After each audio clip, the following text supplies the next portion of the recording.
आणि डिसेंबरच्या हप्त्यासाठी ई-केवायसी च्या कारणाने अपात्र झालेल्या लाडक्या बहिणींसाठी एक दिलासादायक बातमी येत आहे।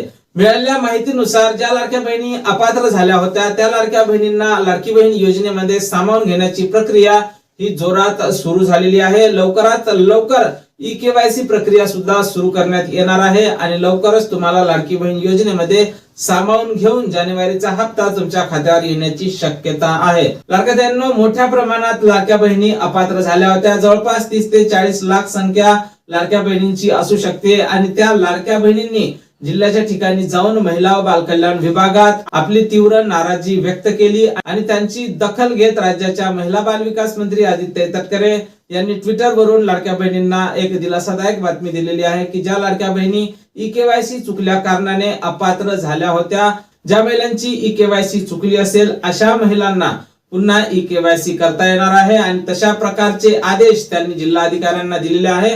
वरिष्ठांकडून आदेश आल्याच्या नंतर अंगणवाडी सेविका या तुमचे डॉक्युमेंट स्वीकारणार आहे आणि मिळालेल्या माहितीनुसार तुम्हाला जिल्हा परिषद पंचायत समिती निवडणुकीच्या अगोदरच म्हणजेच जानेवारीच्या हप्त्यासाठीच पात्र ठरवण्यात येणार आहे। पण लाडक्या बहिणींनो, तुम्हाला नोव्हेंबर आणि डिसेंबरचा हप्ता येईलच हे सांगता येणार नाही, कारण तुम्ही त्या 2 हप्त्यासाठी अपात्र झालेले आहेत।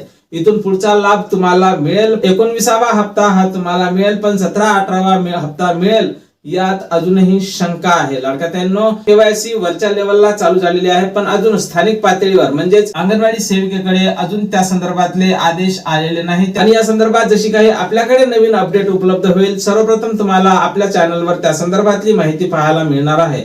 त्यामुळे तुम्ही जर नवीन असाल तर नक्कीच आपल्या व्हिडिओ लाईक करून चॅनलला सबस्क्राईब करा। जय महाराष्ट्र।